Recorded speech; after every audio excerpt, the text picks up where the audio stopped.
तो अगर हम कल वाले टॉपिक पे वापस आते हैं सीआरसी के टॉपिक में, तो बेसिकली इसके अंदर क्या था हमारे पास कि आपके पास अगर डेटा हो, सपोज करो आपके पास डेटा में गिवन है आपके पास 10 तो हमने साथ में कुछ पैरिटी बिट्स यानी सीआरसी बिट्स हमने अटैच करनी है जो कि एरर डिटेक्शन में हेल्प करती हैं।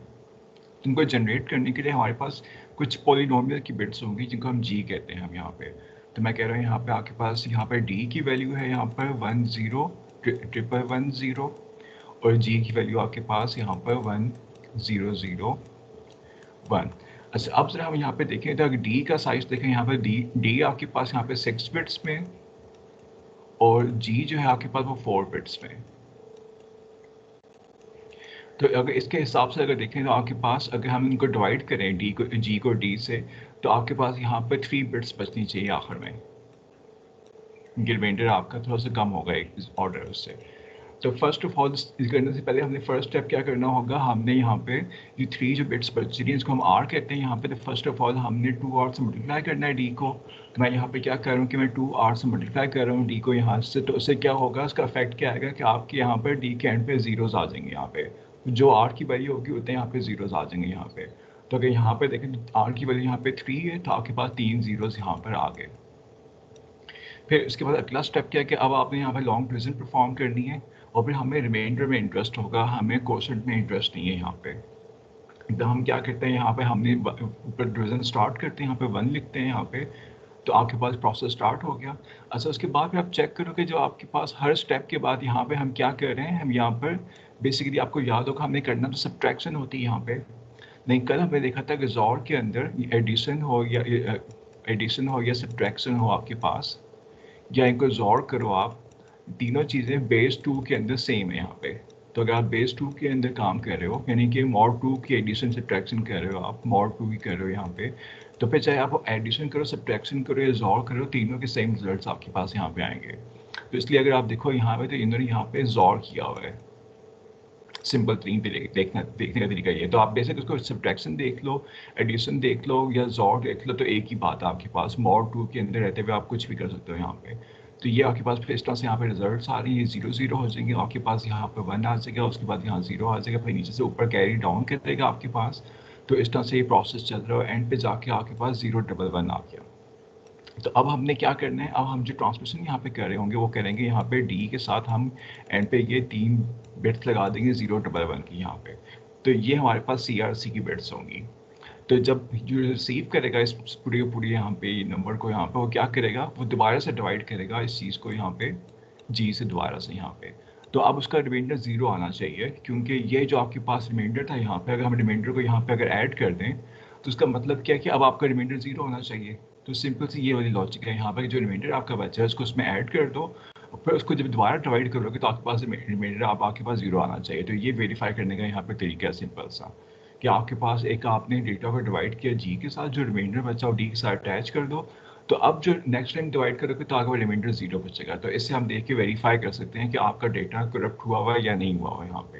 तो बहुत सिंपल सी हमारी लॉजिक है और इसमें कोई यहाँ पे रॉकेट साइंस नहीं है। और अगर यहाँ पे देखो कि हमने इस स्टेप से इस स्टेप पे कैसे आए हैं, तो कल हमने एक चीज़ पढ़ी थी यहाँ पे कि आपके पास अगर इंक्रिप्टेड चीज़, अगर आपने किसी चीज़ को इंक्रिप्ट करना हो तो हम जॉर करते हैं, अगर दोबारा जॉर करेंगे तो डिक्रिप्ट हो जाएगा यहाँ पे। तो यहाँ पे हमने क्या किया, दोनों साइड्स पे हमने जॉर लिया हुआ, तो आपका जॉर इस साइड पे आ गया, यहाँ पे ख़त्म हो गया। तो सिंपल वही यहाँ पे रूल अप्लाई हो रहा है जो कल हमने यहाँ पे देखा था। अच्छा आज हम चलते हैं उसके बाद नेक्स्ट टॉपिक के ऊपर। तो हम बात करेंगे मल्टीपल एक्सेस प्रोटोकॉल्स की, कि आपके पास लैन नेटवर्क्स कैसे काम करते हैं। तो अब देखा जाए तो आपके पास यहाँ पर 2 तरह के लैन नेटवर्क्स की बात होगी। एक लैन नेटवर्क ऐसा होगा जो कि पॉइंट टू पॉइंट काम करता है, कि सपोज करो एक कंप्यूटर आपके पास है यहाँ पर, तो अगर इस कंप्यूटर ने बात करनी है इस कंप्यूटर के साथ, तो सीधा उसका पैकेट यहाँ से यहाँ जाएगा, बाकियों के पास नहीं आएगा। तो इसको हम कहते हैं पॉइंट टू पॉइंट वाला ईथरनेट आपके पास। तो ये मॉडर्न ईथरनेट कहते हैं, उसके अंदर स्विचेस वगैरह इन्वॉल्व हो रहे होते हैं। फिर हम आते हैं ओरिजिनल ईथरनेट के ऊपर, जो कि एक्चुअली आपके पास इन्वेंट हुआ था। वो किस तरह का था, वो ओल्ड फैशन जो ईथरनेट था आपके पास, वो बेसिकली ब्रॉडकास्ट करता था, क्योंकि उसके अंदर शेयर्ड वायर होगी या शेयर्ड मीडियम होगा हमारे पास। अच्छा इसका कॉन्सेप्ट क्या है, इसका कॉन्सेप्ट कहाँ से आया है, तो अगर आप याद करो कि जब केबल टीवी का ज़माना था, तो उस वक्त क्या था कि अगर एक घर के अंदर आपने एक कनेक्शन ले लिया हुआ केबल टीवी का, तो सपोज करो कि केबल टीवी अगर आपने घर में लगवा ली है, तो आपके पास अगर एक रूम के अंदर टीवी पड़ा हो तो आप एक कनेक्शन वहाँ दे दोगे, अगर दूसरे रूम के अंदर भी टीवी पड़ा हो यहाँ पे तो वही कनेक्शन आप उठा के यहाँ पे भी दे दोगे, फिर तीसरा रूम होगा तो वहाँ भी दे दोगे आप कनेक्शन। जितने मर्जी हम कनेक्शन निकाल देते हैं केबल टीवी के। तो इसमें बेसिकली कौन सी केबल होती है, बेसिकली कोएक्सियल केबल यहाँ पे यूज़ हो रही थी इस काम के लिए। तो उन्होंने कहा कि हम ऐसा करते हैं कि यही चीज़ हम यूज़ करते हैं लैन के लिए भी, कि लैन के लिए भी क्या हो कि ऐसी एक तार आ रही हो, 2 वायर्स आ रही हो, उसको हम हर कंप्यूटर के साथ अटैच करते जाएं। तो कंप्यूटर नंबर ए के साथ भी वही वायर अटैच्ड है, टू बी के साथ भी वही अटैच्ड है, सी के साथ भी वही अटैच्ड है।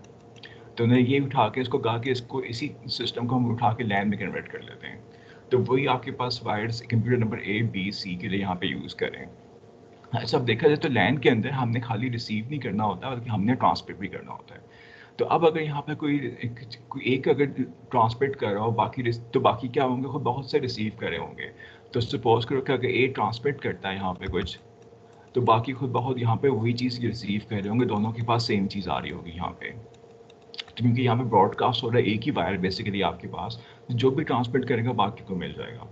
तो अब इसके अंदर प्रॉब्लम क्या आएगी कि अगर एक की बजाय गलती से 2 लोग ट्रांसमिट करना चाहते हैं कि ए चाहता है बी को पैकेट भेजूँ और सी भी चाहता है बी को पैकेट भेजूँ, तो अब मसला आ जाएगा इस केस में कि 2 लोग कहते हैं कि मैंने इकट्ठा ट्रांसमिट करना है, फिर क्या होगा, दोनों का डेटा इंटरफेयर करके करप्ट हो जाएगा यहाँ पे। तो इसलिए उस ज़माने में लिंक लेयर प्रोटोकॉल की ज़रूरत पड़ी थी कि हम लिंक लेयर प्रोटोकॉल हमें चाहिए जो कि ये वाला काम रोक के मैनेज करे, ये कोलिजन ना हुआ करे डेटा की यहाँ पे। तो ये बेसिक यहाँ पे हिस्ट्री है इंटरनेट की। लेकिन बाद में फिर अब जो मॉडर्न इंटरनेट है उसके अंदर ये प्रॉब्लम नहीं आती, वो खुद ब खुद ये अपना रास्ता खुद से डिफाइन करते हैं, ब्रॉडकास्टिंग कर रहे होते हैं। लेकिन ओरिजिनल जो इंटरनेट था ब्रॉडकास्ट कर रहा होगा, तो इसलिए इसके अंदर सारे मसले यहाँ पे आ रहे होते हैं। तो अब यहाँ पे अगर इस सिनेरियो को यहाँ पे देखें तो इसका मतलब है कि हमें कोई ऐसा प्रोटोकॉल चाहिए किस तरह से कि ए बी सी ट्रांसमिट करेंगे, तो हर एक को अपना अपना कोई टाइम दे दो या कोई और मेथोडोलॉजी आपको डिवाइस करनी पड़ेगी। तो इसका मतलब है कि यहाँ पे सिंगल एक शेयर्ड ब्रॉडकास्ट चैनल है आपके पास। अगर 2 या उससे ज़्यादा लोग ब्रॉडकास्ट करना चाहेंगे, ट्रांसमिट करना चाहेंगे, तो क्या होगा, इंटरफेरेंस होगी आपके पास। और इसके लिए हम वर्ड यूज़ करते हैं कोलाइड करेंगे आपके दोनों फ्रेम्स आपके, तो उससे दोनों का डेटा करप्ट हो जाएगा यहाँ पे।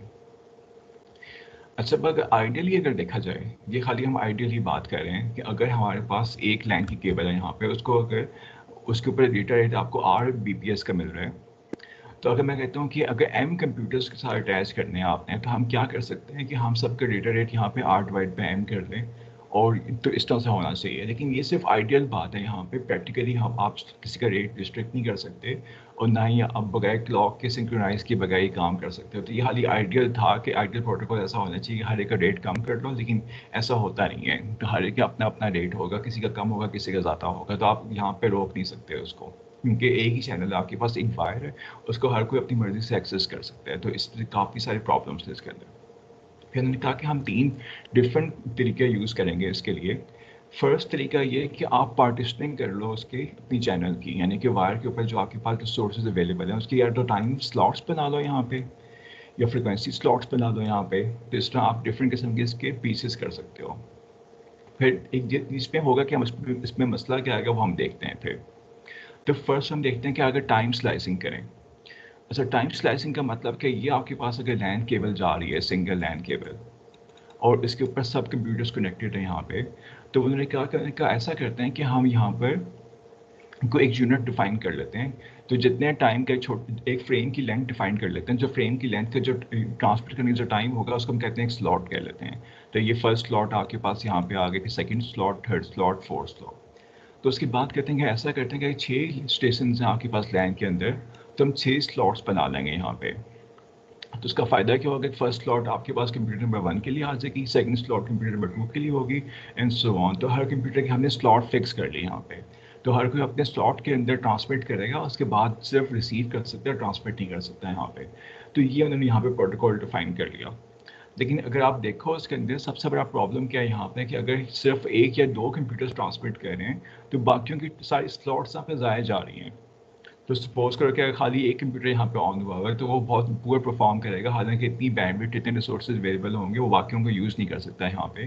तो ये खाली आपके पास इस अगर ट्रैफिक आपके पास कम हो तो बहुत बुरा परफॉर्म करेगा ये protocol, time division multiple access वाला यहाँ पे। ये टाइम डिवाइड कर रहा, तो अगर ट्रैफिक बहुत ज़्यादा होगी कि हर एक का पैकेट ट्रांसमिट हो रहा है फिर तो ये बहुत अच्छा परफॉर्म करेगा, लेकिन अगर ट्रैफिक कम हो जाए तो ये बहुत बुरा परफॉर्म करेगा।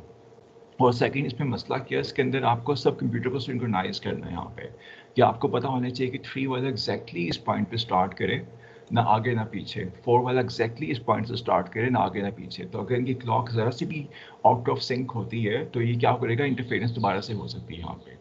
तो ये सिंक करने वाला मसला काफ़ी ज़्यादा यहाँ पे प्रॉब्लमेटिक हो सकता है TDMA के अंदर, कि अगर आपकी क्लॉक परफेक्टली सिंक नहीं हो रही तो मसले मसाइल आएंगे।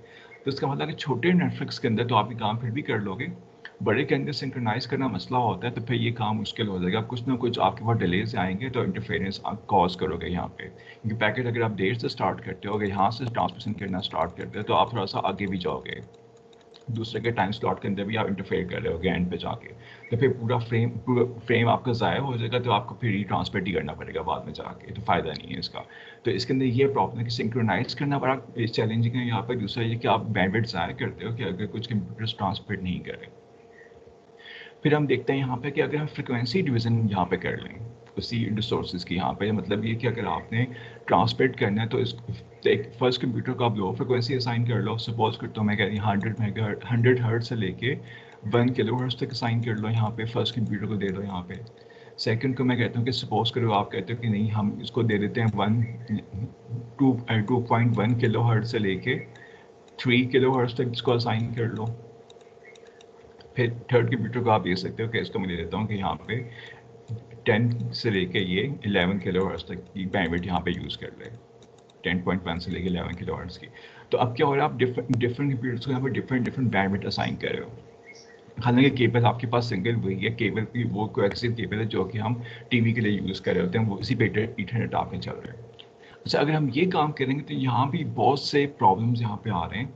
फर्स्ट ऑफ ऑल प्रॉब्लम क्या आ रहा है यहाँ पे कि अगर आपने कंप्यूटर ए को अभी ये वाली बैंडविड्थ दी हुई है, तो अगर आपने कभी बैंडविड्थ चेंज करके ए को आपने ये वाला बैंड असाइन करना हो तो इसका मतलब है कि आपको पूरा इसका हार्डवेयर चेंज करना पड़ेगा, क्योंकि इनके जो फिल्टर्स होते हैं हार्डवेयर के ऊपर तो वो तो एक बैंड स्पेसिफिक होते हैं यहाँ पे। तो अगर आपका फिल्टर फिलहाल यहाँ पे इस बैंड के लिए ऑप्टिमाइज हुआ हुआ है, तो अगर आपने इस बैंड पे चलाना थोड़ी देर के बाद तो काफ़ी मसला आएगा यहाँ पे। तो आपको बड़े अच्छे फिल्टर्स चाहिए जो कि रिकन्फिगर भी हो जाएं। तो ये इसके अंदर काफ़ी सारे यहाँ पे प्रॉब्लम्स यहाँ पे आ रहे हैं। तो और दूसरी बात ये कुछ ना कुछ आपके पास यहाँ पे इंटरफेरेंस भी आ सकती है फिर भी, क्योंकि आपके सिग्नल एग्जैक्टली इस बैंडविड्थ के अंदर रहता नहीं है, स्पेक्ट्रम के अंदर रहता नहीं है, थोड़ा बहुत ये स्प्रेड आउट कर जाता है यहाँ पे। थर्ड चीज़ ये कि जो आपके पास केबल वायर होती है ये हर बैंड के लिए अच्छा परफॉर्म नहीं करती। तो आपकी जो लो फ्रिक्वेंसी होती है इसमें ज़्यादा नॉइज़ आती है, और जो हाई फ्रिक्वेंसीज होती है इनमें नॉइज़ थोड़ी कम हो जाती है। तो मैं कह सकता हूँ कि लो फ्रिक्वेंसी के ऊपर नॉइज़ ज़्यादा आपके पास आ रही होगी यहाँ पे, और जो हायर फ्रिक्वेंसीज आपने अलॉट की हुई इनमें नॉइज़ यहाँ पर ज़्यादा होगी आपके पास। तो ये फ़र्क भी है, इसका मतलब कि हायर फ्रिक्वेंसी अलॉटमेंट्स की ज़्यादा वैल्यू होगी और लोअर फ्रिक्वेंसी की कम वैल्यू होगी यहाँ पे। तो इस तरह से ये प्रॉब्लम भी है यहाँ इसके अंदर। तो सारे बैंड्स यहाँ पे इक्वल नहीं है, तो हर एक की डिफरेंट यहाँ पे बर्थ होगी। तो ये कोई इतना फेयर सिस्टम नहीं है, काफ़ी कॉम्प्लेक्स है, हार्डवेयर लेवल पे काफ़ी चैलेंजिंग है ये भी, तो ये भी इतना आसान नहीं है। फिर दूसरी बात है कि अगर 6 की जगह यहाँ पे 15 कंप्यूटर्स अगर हो जाते हैं तो अब इसको मॉडिफाई करना बड़ा मुश्किल है इस सिस्टम को यहाँ पे, कि अब 6 नहीं 16 हो गए यहाँ पे। फिर दोबारा से आपने सारे नए बैंड्स बनाने, फिर सबको नए नए फिल्टर्स असाइन करने हैं। तो फिर इसको आप जब नेटवर्क आप फिक्स कर दो फॉर एवर, फिर तो चलता है कि अगर आप चेंज करते रहते हो फिर आपके लिए बहुत मुश्किल है इसको चलाना इस स्कीम को। तो ये स्कीम भी इतनी कामयाब नहीं हो सकी। उसके बाद फिर मैंने कहा कि हमको ऐसे प्रोटोकॉल्स बनाते हैं जो कि रैंडम एक्सेस पे बेस करते हो। अच्छा, रैंडम एक्सेस का मतलब क्या है कि आप किसी भी वक्त कोई भी ट्रांसमिशन करना स्टार्ट कर दे, तो हमें कोई टाइम इसका फिक्स नहीं कर रहा है कि आपने इसी टाइम पे ट्रांसमिट करना है, जैसे आप TDMA में करते हो, या आप कोई आपको फ्रिक्वेंसी फिक्स नहीं कर रहा है कि आप इसी फ्रिक्वेंसी पे ट्रांसमिट करो। तो कह रहे हैं आप जब मर्जी चाहे चैनल को एक्सेस कर लो, लेकिन फिर इसका मसला क्या आएगा, इसके अंदर अगर आप अपनी मर्जी चलाओगे यहाँ पे तो कोलिजन के चांसेस बढ़ जाएंगे यहाँ पे। तो इन्होंने क्या करना है, ये प्रोटोकॉल्स क्या करेंगे रैंडम एक्सेस वाले, बेसिकली ये कोलिजन्स को डिटेक्ट करेंगे, फिर उनसे रिकवरी का कोई मैकेनिज्म बनाएंगे यहाँ पे कि कोलिजन्स होती हैं तो होने दो लेकिन कम हो और उनसे हम जल्दी रिकवर कर जाएं यहाँ पे। तो ये मेन फोकस है रैंडम एक्सेस का यहाँ पे।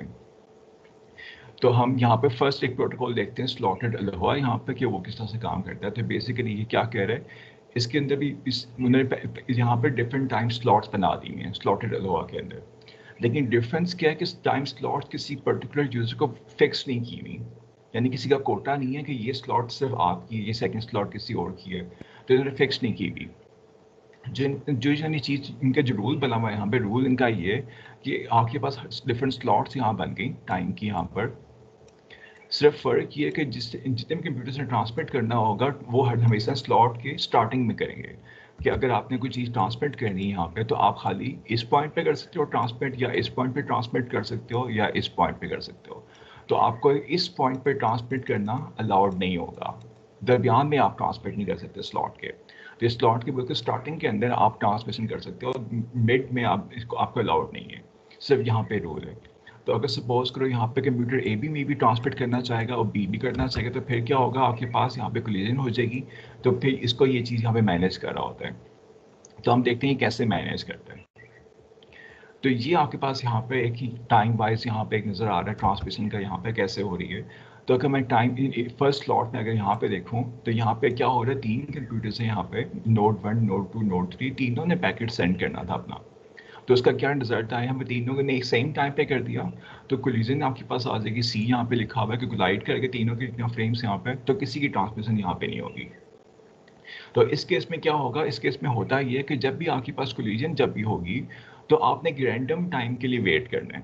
तो सपोज करो कि 1 की यहाँ पे कोलिजन हो गई, तो अब 1 क्या करेगा, वो एक रैंडम टाइम कंप्यूट करेगा, एक रैंडम नंबर जनरेट करेगा। तो उसने कहा कि रैंडम नंबर जनरेट किया, उसके पास यहाँ पे 1 आ गया। फिर 2 ने भी एक रैंडम नंबर जनरेट किया, इसके पास भी इत्तेफाक से 1 आ गया। 3 ने भी एक रैंडम नंबर जनरेट किया, इसके पास यहाँ पर आ गया, यहाँ 4 आ गया इत्तेफाक से। तो अब क्या होगा, अब जो नंबर्स इनके पास रैंडम नंबर्स आ गए हैं, तो वो उतने टाइम के बाद दोबारा ट्राई करेंगे। तो इसका मतलब कि नोड 1 अब 1 टाइम स्लॉट के बाद दोबारा ट्राई करेगा, 2 भी 1 के बाद दोबारा ट्राई करेगा, और 3 वाला 4 के बाद दोबारा ट्राई करेगा, तो वो 4 के बाद दोबारा ट्राई कर रहे हैं यहाँ पे। अच्छा, अब जब 1 और 2 दोबारा यहाँ पे ट्राई करेंगे एक स्लॉट के बाद, तो उनकी दोबारा कोलिजन यहाँ पे हो जाएगी। तो अब क्या होगा, दोबारा से कोई रैंडम नंबर यहाँ पे जनरेट करेंगे। तो इस बार नया रैंडम नंबर जनरेट करेंगे, 1 वाले का यहाँ पे 2 आ गया, और ग्रीन वाले का यहाँ पे 0 आ गया इस केस में। तो ग्रीन वाले ने अगली स्लॉट में दोबारा ट्राई करने की कोशिश की, ट्रांसमिट करने की, और 1 वाला अब 2 स्लॉट्स स्किप करने के बाद ट्राई करेगा यहाँ पे। अब नेक्स्ट स्लॉट में जैसे ही ग्रीन वाले ने ट्राई की, तो अब इसको कोई इंटरफेरेंस नहीं मिल रही यहाँ पे, खाली ग्रीन वाले ट्रांसमिट कर रहे हैं, तो आपके पास फर्स्ट सक्सेस यहाँ पे आ गई। फिर उसके बाद नेक्स्ट स्लॉट थी वो आपके पास एम्प्टी जाएगी, क्योंकि कोई भी इस पर ट्रांसमिट नहीं कर रहा। फिर उसके बाद जो नेक्स्ट स्लॉट आ गया, इसके अंदर आपके पास नोड 3 का भी डेटा आ गया और नोड 1 का भी दोबारा से आ गया, फिर दोबारा से क्लीन यहाँ पे आपके पास आ गई। तो अब क्या होगा, दोबारा रैंडम नंबर जनरेट करेंगे, तो यहाँ येलो वाले ने फिर नंबर जनरेट किया, उसके पास यहाँ पर दोबारा से यहाँ पे 1 आ गया, और यहाँ पे पर्पल वाले ने जनरेट किया, तो उसके पास यहाँ पर 2 आ गया। तो इसने फिर 2 की बाद ट्राई किया यहाँ पे, तो उसके पास कोई कोलिजन नहीं मिलेगी इस केस में। उसने 1 की बाद ट्राई किया, तो उसको यहाँ पे कोई कोलिजन नहीं मिलेगी। तो दोनों को यहाँ पे सक्सेस मिल गई यहाँ पे। तो ये इस तरह से ये प्रोटोकॉल यहाँ पे काम करता है कि आप ट्रांसमिट करने की कोशिश करो, हर स्लॉट के स्टार्ट में अगर कोलिजन होती है तो आपने एक रैंडम टाइम तक वेट करना है, रैंडम नंबर जनरेट करोगे, उतने टाइम के लिए आप वेट कर लो, और उसके बाद दोबारा ट्राई करो ट्रांसमिट करने की। तो सिंपल ये प्रोटोकॉल है, इसके अंदर इसके अलावा कोई इंटेलिजेंस नहीं है इसके अंदर। तो ये बहुत सारे बैंडविड्थ यहाँ पे ज़ाया कर रहा होता है। तो अगर आप देखो यहाँ पे, तो अगर आगे देखा जाए तो यहाँ पे रियलिस्टिकली क्या होना चाहिए था कि फर्स्ट के अंदर नोड 1 अगर ट्रांसमिट कर लेता, सेकंड में नोड 2 कर लेता, थर्ड में नोड 3 कर लेता, तो आपका यहाँ पे खाली 3 स्लॉट पे डेटा चला जाना चाहिए था। लेकिन इस प्रोटोकॉल ने क्या किया, इसको उठाकर 4, 5, 6, 7, 8, 9 स्लॉट्स पे उसने भेजा यहाँ पे, जो कि बेसिकली 3 स्लॉट में जा सकता था यहाँ पे। तो इस लिहाज से देखो तो ये कोई इतना अच्छा प्रोटोकॉल नहीं है, तो बहुत बुरी तरह परफॉर्म कर रहा है। तो अब इसको देखिए, बता सकते हो इसकी एफिशिएंसी कितनी होगी, 50% है, 30% है, 33% है, कितनी देख के लग रहा है आपको यहाँ पे, कितनी बैंडविड्थ ये ज़ाया करता है हर दफ़ा।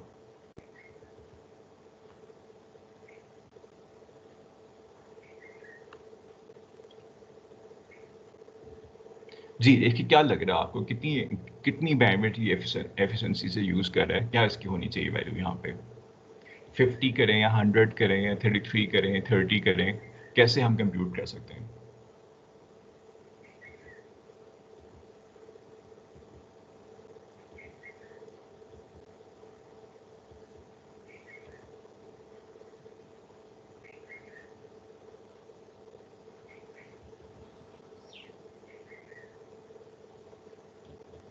किसी को समझ नहीं आ रहा ये पॉइंट यहाँ पर?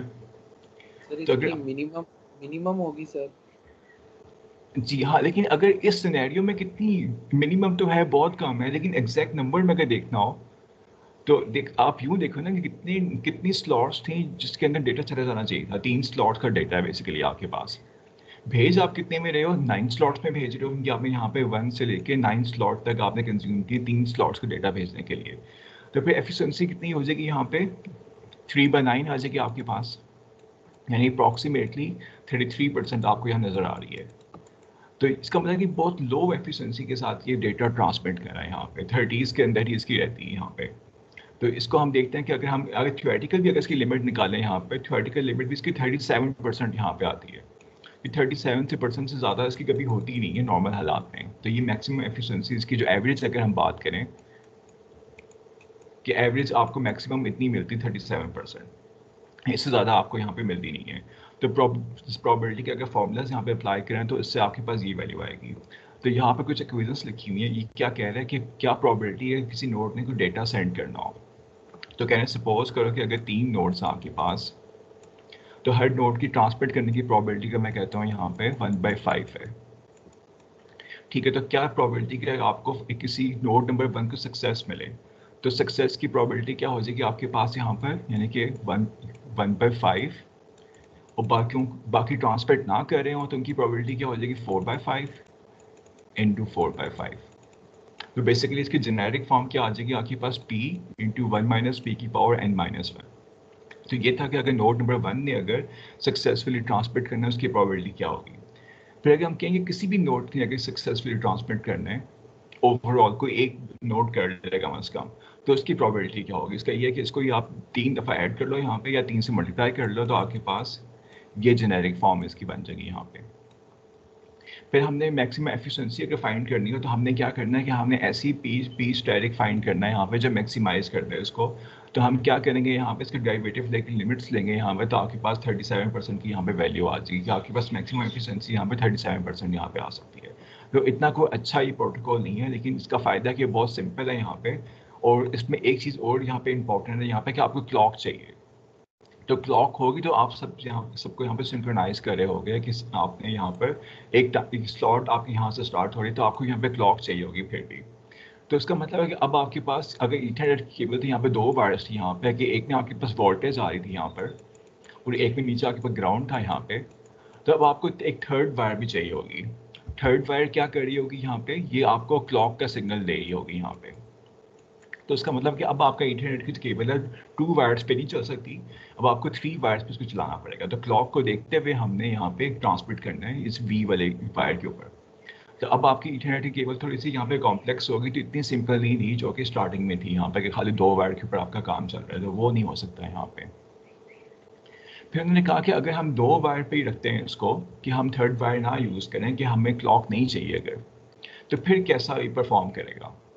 तो अगर हम क्लॉक ना यहाँ पे लेकर आए, फिर क्या हो रहा होगा कि अगर आपके पास 3 नोड्स हैं, तो इसने किसी भी टाइम पे स्टार्ट कर देना, ट्रांसमिट करना है यहाँ पे, और उसने यहाँ तक ट्रांसमिट कर दिया उसने, और सेकंड नोड ने यहाँ से स्टार्ट किया टी नॉट से और ये आगे टी नॉट प्लस 1 तक ट्रांसमिट कर। आप देख सकते हो कि ये जो टाइम होगा यहाँ पर, इस टाइम में क्या होगा, यहाँ पे इंटरफेरेंस आ रही दोनों के अंदर। तो ये छोटा सा जो पार्ट होगा यहाँ पे, तो ये आपका कोलिजन में ज़ाया हो जाएगा यहाँ पे। इसी तरह इसकी जो एंडिंग वाला पार्ट है यहाँ पे थर्ड नोड के साथ कोलाइड कर रहा होगा। तो ये आपके पास कौन सा फॉर्म आ गया, प्योर अलोहा यहाँ पे आ गया। इसके अंदर कोई क्लॉक की जरूरत नहीं है, खाली 2 वायर्स के साथ काम हो रहा है यहाँ पे, कि वोल्टेज एक ग्राउंड है आपके पास। लेकिन फिर इसका नुकसान क्या है कि अब आपकी कोलिजन्स बहुत ज़्यादा बढ़ जाएंगी। तो अब अगर हम इसकी यहाँ पे मैक्सिमम एफिशिएंसी अगर कंप्यूट करेंगे तो आपके पास ये हाफ हो जाएगी पहले से। तो स्लॉटेड में अगर 37 थी, तो ये अप्रॉक्सीमेटली हाफ होकर 18% पे आ जाएगी, यानी पहले से बहुत बुरा परफॉर्म करेगी। सिर्फ आपको फ़ायदा है कि आपके पास 2 वायर्स रहेंगी, आपको क्लॉक सेंड करने की ज़रूरत नहीं है यहाँ पे, खाली ये फ़ायदा है आपको, बाकी कोई आपको फ़ायदा यहाँ पे नहीं हो रहा। तो इसका मतलब है कि दोनों प्रोटोकॉल्स इतने अच्छे नहीं हैं, तो उन्होंने कहा इसको थर्ड टाइम भी मॉडिफाई करते हैं हम। तो अब उन्होंने क्या किया, उन्होंने कहा कि ऐसा करेंगे जब भी आपने ट्रांसमिट करना हो तो पहले आप रिसीव करके देखो यहाँ पे। तो बजाय कि आप ये ब्लाइंडली ट्रांसमिशन स्टार्ट कर दो, तो फर्स्ट स्टेप क्या होना चाहिए कि आप चेक करो कि आपके पास रिसीव क्या हो रहा है इस वक्त। तो पहले फर्स्ट स्टेप में आप रिसीव करो डेटा, कुछ देखो आपके कुछ रिसीव क्या हो रहा है केबल के ऊपर। तो अगर आपको लगता है कि डेटा ट्रांसमिट हो रहा है, यानी चैनल आपकी बिजी है अगर आपके पास, तो आप कुछ ट्रांसमिट ना करो, थोड़ा वेट करो यहाँ पे। अगर आपको लगता है कुछ भी ट्रांसमिट नहीं हो रहा, चैनल आपके पास आइडली पड़ी हुई यहाँ पे, तो फिर आप ट्रांसमिट कर दो। तो इन्होंने प्रोटोकॉल को हमें थोड़ा सा मॉडिफाई कर दिया कि पहले आप चेक कर लो कि वो ट्रांसमिशन अगर हो रही है तो फिर आपने नहीं ट्रांसमिट करना, अगर नहीं हो रही है तो फिर आप ट्रांसमिट कर दो यहाँ पे। तो इसको हम कहते हैं कैरियर सेंस मल्टीपल एक्सेस। के पहले आप कैरियर सेंस करो कि चेक करो कोई आपके पास सिग्नल तो नहीं ट्रांसमिट हो रहे केबल के ऊपर। अगर हो रहे हैं तो आप स्टॉप कर दो, फिर आप कुछ रैंडम टाइम के लिए वेट करो, फिर दोबारा ट्राई करना। तो इससे काफ़ी ज़्यादा बेहतर होगी परफॉर्मेंस इसकी, उनके आपके पास अननेसेसरी यहाँ पे कोलिजन्स की ज़रूरत नहीं है। और दूसरा ये कि आपको क्लॉक की भी ज़रूरत नहीं है यहाँ पे, तो आप नॉर्मल केबल के ऊपर ही काम कर सकते हो यहाँ पे। फिर उन्होंने कहा कि इसको अगर हम मज़ीद इम्प्रूव करें कि अब आपने क्या करना है, सी एस एम में विद सी डी कर रहे हैं। इसका मतलब क्या है, सी एस एम में विद कोलिजन डिटेक्शन। अच्छा, इसमें क्या होगा, इसके अंदर फर्स्ट आपने वही स्टेप करना है कि आप पहले चेक करो कि चैनल आपके पास वेरिएबल है या आइडल है। वही आपके पास फर्स्ट स्टेप होगा यहाँ पर। उसके बाद जब आपने ट्रांसमिट करना स्टार्ट कर दिया हो यहाँ पे, तो फिर थोड़ी देर के बाद दोबारा चेक करो कि अब कोई कोलिजन तो नहीं हो रही यहाँ पे, कि इस देयर कोलिजन यहाँ पर। अगर हो रही तो आप दरमियान में स्टॉप कर दो अपने आप को, ट्रांसमिशन अपनी रोक दो यहाँ पे। तो इसमें फ़र्क क्या है कि दरमियान में चेक करता रहेगा कि कोलिजन तो नहीं हुई मेरी डेटा की, तो वो अपना डेटा खुद से रिसीव करके चेक कर रहा होगा यहाँ पे कि मेरा डेटा मुझे वैसे ही मिल रहा है जो मैं ट्रांसमिट कर रहा हूँ या नहीं, वैसा नहीं मिल रहा। क्योंकि अगर आपकी अगर कोलिजन हो रही होगी तो आपको अपना डेटा भी सही नहीं रिसीव हो रहा होगा, ब्रॉडकास्ट सही नहीं हो रहा होगा, वो आपका डिस्ट्रॉय हो गया होगा। तो सिंपल यहाँ पे डिटेक्शन उसने लगा दी यहाँ पे कि अपना डेटा चेक करते रहो कि आपको सही रिसीव हो रहा है नहीं हो रहा है, जो आप ब्रॉडकास्ट कर रहे हो बेसिकली यहाँ पे। अगर आपको सही रिसीव नहीं हो रहा है, इसका मतलब कोई और भी सेंड कर रहा है डेटा यहाँ पर, तो आपका डेटा यहाँ पे करप्ट हो रहा है यहाँ पे। तो इसको हम कहते हैं C S M A with C D यहाँ पर।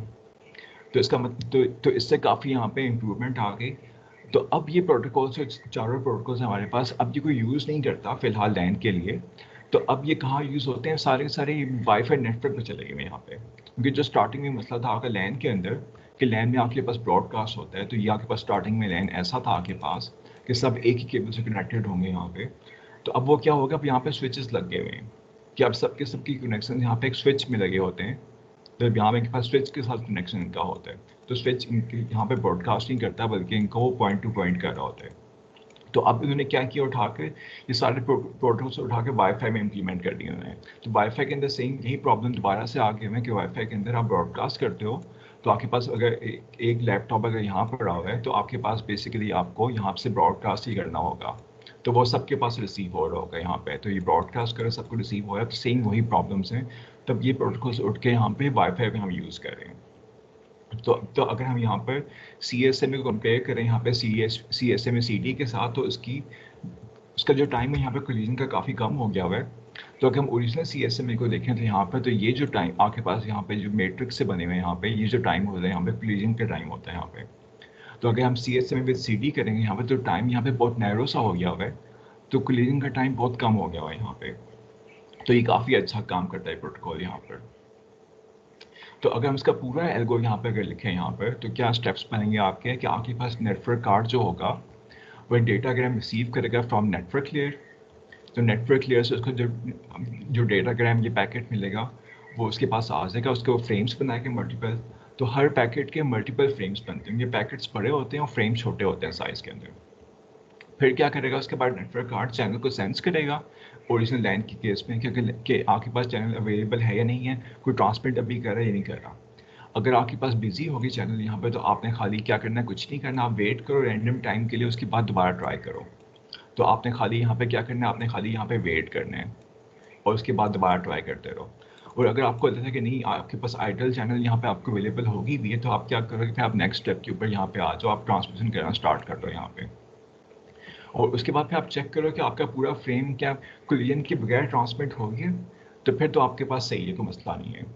लेकिन अगर आपको लगता है कि हाँ मैं डेटा सेंड कर रहा हूँ लेकिन वो प्रॉपरली सही ब्रॉडकास्ट नहीं हो रहा है, कि मुझे कुछ और मिल रहा है यहाँ पे, यानी कि मेरा फ्रेम मुझे अपने आप को ही करप्ट होकर मिल रहा है, तो इसका मतलब कि कोई और भी ट्रांसमिशन एकदम से स्टार्ट होगी भी दरमियान में, तो आपने क्या करना है, एबॉर्ट करना है अपना सारा सब कुछ यहाँ पे, और आपने स्टॉप कर देनी ट्रांसमिशन अपनी यहाँ पे। तो उसके बाद हम क्या करें, उसके बाद हम यहाँ पर वेट मोड में चले जाएंगे यहाँ पे। अच्छा, वेट मोड के अंदर एक बहुत डिफरेंट चीज़ यहाँ उन्होंने अप्लाई की है। पहले तो हमारे पास क्या, आप रैंडम टाइम के लिए वेट करते थे कि रैंडम नंबर जनरेट करो, कोई भी नंबर जनरेट करो 1 2 3 4 जो आपके पास आएगा उतने टाइम के आप वेट करो, फिर दोबारा ट्राई करो। इस बार ये नहीं करना। इस बार कह रहे हैं कि अगर आपके पास फर्स्ट कोलिजन होती है फर्स्ट अटैम्प्ट के अंदर, तो आपने, अगर आपके पास फर्स्ट अटैम्प्ट में होती है तो आपने 0 टाइम वेट करना है, उसके बाद दोबारा ट्राई करो। फिर अगर आपको सेकंड अटैम्प्ट में भी कोलिजन मिलती है आपके पास, तो फिर आपने 1 टाइम यूनिट का वेट करना है। अगर आपको थर्ड टाइम मिलती है फिर आपने 2 टाइम यूनिट स्किप करने हैं। फिर अगर आपको फोर्थ में भी मिलती है तो फिर आपने 4 टाइम यूनिट स्किप करने हैं। अगर आपको फिफ्थ में मिलती है फिर आपने 8 टाइम यूनिट स्किप करने हैं। और अगर आपको सिक्स में भी कोलिजन मिलती है तो आपने फिर 16 टाइम यूनिट स्किप करने हैं। तो बेसिकली क्या कर रहे हैं यहाँ पे, हम यहाँ पे एक्सपोनेंशियली इंक्रीज करते जा रहे हैं टाइम, वेटिंग टाइम अपना। तो अगर आपकी कोलिजन्स फिर भी कंटिन्यू करती जा रही हैं तो आप लंबे टाइम के लिए वेट करोगे यहाँ पे। तो 16, 32, 64, 128 होता जाएगा आस्ता आस्ता ये, ताकि आप बार बार ट्राई ना करो सेंड करने की, बल्कि आप थोड़ी देर वेट कर लो ताकि दूसरे की ट्रांसमिशन खत्म हो जाए यहाँ पे। तो इसको हम कहते हैं यहाँ पे एक्सपोनेंशियल बैक ऑफ, यानी बाइनरी एक्सपोनेंशियल बैक ऑफ। कि आपका जो वेटिंग टाइम होगा यहाँ पर हर कोलिजन के बाद बढ़ता जाएगा आपके पास। लेकिन जैसे ही अगली टाइम पे आपके पास कोलिजन नहीं आती, सक्सेस मिलती है आपको, तो उसके बाद दोबारा से आप 0 पे आ जाओगे। फिर आप दोबारा 0 से स्टार्ट करोगे नेक्स्ट टाइम। फिर आप 16 से स्टार्ट नहीं करोगे, 0 पे दोबारा वापस मूव कर जाओगे। तो इस तरह से ये प्रोटोकॉल यहाँ पे काम करता है। इसको हम कहते हैं एक्सपोनेंशियली आपके वेट टाइम इंक्रीज करते हैं यहाँ पर, ताकि आपके कोलिजन के चांसेस कम हो जाएं। तो कई दफ़ा आपने देखा होगा कि अगर आपकी ट्रैफिक, अगर आपकी नेटवर्क अगर बहुत स्लो चल रहा हो, ऑलरेडी बहुत ट्रैफिक हो इसके ऊपर, तो अगर आप फिर कनेक्ट करते हो नेट के साथ, तो आपको कुछ देर के लिए बहुत बुरी परफॉर्मेंस मिलेगी, लेकिन एकदम से फिर अच्छी हो जाएगी। वो अच्छी कब होती है, जब आपको यहाँ पे एक्सेस मिल जाती है नेटवर्क कार्ड को यहाँ पे, तब ये एकदम से बेहतर हो जाएगी, एकदम से आपका जंप आप मिलेगी आपको परफॉर्मेंस में। क्योंकि हम यहाँ पे रैंडम टाइम वेट कर रहे हैं, तो जैसे ही आपका ये वेट खत्म होगा तो आपको ये एकदम से परफॉर्मेंस आपकी ठीक हो जाएगी नेटवर्क के ऊपर। तो ये थोड़े से इफेक्ट्स हम ऑब्जर्व करते हैं जब हम नेट वगैरह यूज़ कर रहे होते हैं। एकदम से नेट अगर आपका बंद हो जाए तो बेसिकली एक्सपीरियंसली आपके पास वेट टाइम यहाँ चल रहे होते हैं यहाँ पे। जी, यहाँ तक क्लियर हो गया सबको?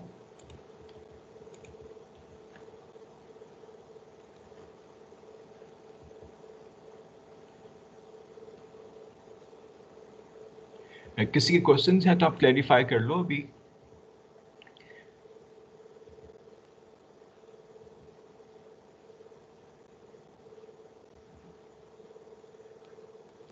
और सबसे इम्पोर्टेंट बात है कि जो प्रोटोकॉल्स हमने पढ़े हैं इनकी इनकी प्रोग्रामिंग हम नहीं कर सकते, क्योंकि ये हार्डवेयर के ऊपर बर्न हुए होते हैं। तो आपको जो इथरनेट कार्ड चेंज करना पड़ता है आपको, अगर आपने ये एल्गो चेंज करना है, इनका प्रोटोकॉल अगर चेंज करना है, तो इसकी फर्मवेयर को अपडेट करना पड़ता है बेसिकली। तो ये सॉफ्टवेयर के अंदर नहीं हो रहे हमारे पास काम, ये ऑटोमेटिकली हार्डवेयर के अंदर हो रहे हैं सारे के सारे। तो ये इसलिए इसको हम डेटा लिंक लेयर यहाँ पे कहते हैं कि सारा कुछ हार्डवेयर के ऊपर डायरेक्टली प्रोग्राम हुआ हुआ है। तो ये डायरेक्टली हार्डवेयर को कंट्रोल कर रहे हैं यहाँ पे। तो सबसे लोअर लेवल यहाँ पे प्रोटोकॉल इस तरह का होगा यहाँ पे। तो ऊपर वाली लेयर को लगता है कि नहीं बहुत रिलायबल काम चल रहा है, हालांकि इतना रिलायबल होता नहीं है। तो इसलिए मल्टीपल लेयर्स यहाँ पे डिफरेंटली यहाँ पे एक्ट करती हैं। जो सबसे लोएस्ट लेयर है ये डेटा लिंक की आपकी, ये बहुत लो लेवल पे काम करती है और बहुत ज़्यादा उसके प्रॉब्लम्स यहाँ पे आती हैं। तभी इसका पैकेट साइज इतना बड़ा नहीं हो सकता, बहुत छोटे इसके फ्रेम्स रखने पड़ते हैं हमें। बड़ा करेंगे तो फिर हम एरर्स को मैनेज नहीं कर सकते यहाँ पे। चलिए ठीक है, क्वेश्चंस नहीं है आपके तो फिर कल आपको याद होगा कल आपका क्विज है इन्हीं टॉपिक्स में से जो कि हमने ये लास्ट 3 लेक्चर्स में से पढ़ा है हमने। तो नेक्स्ट पिछले फ्राइडे से लेके आज तक जो सर हमने पढ़ा है। जी जी। सर आप रिटर्न कर देंगे जो हमने पहले 2 क्विज दिए हैं आपको सर, वो क्योंकि हाँ जी, वो एमसीक्यूज ही मैं, थे तो। ठीक है वो मैं कर देता हूँ, ठीक है सर। और सर नेक्स्ट क्विज भी इसी तरह 3 लेक्चर्स में से होगा? जी जी, अभी तो कल होगा आपका एक, और उसके बाद तो फिर आपका मैं हमें 2 हफ्ते के बाद होगा, इनके अगले हफ्ते तो आपसे ऑफ है आपका। सर कल वाला लेक्चर कल वाले क्विज में इंक्लूडेड होगा, क्योंकि नहीं नहीं, कल तो कल वाला नहीं जुम्मा नहीं है होगा, सर। कल नहीं, कल वाला इंक्लूडेड नहीं होगा, प्रीवियस फ्राइडे का इंक्लूडेड होगा। ओके सर, ये रिटर्न कर देंगे आप आफ्टर क्लास? जी जी हाँ, मैं कर देता हूँ आपको, ठीक है।